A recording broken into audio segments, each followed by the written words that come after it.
أعوذ بالله من الشيطان الرجيم.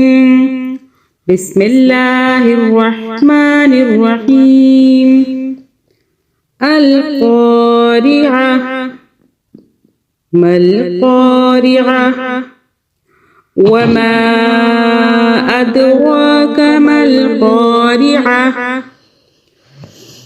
يوم يكون الناس كالفراش المبثوث وتكون الجبال كالعهن المنفوش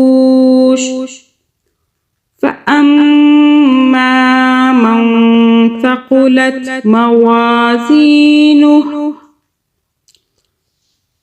فهو في عيشة راضية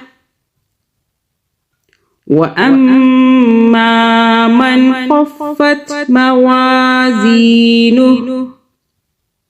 فأمه هاوية وما أدراك ما هي نار حامية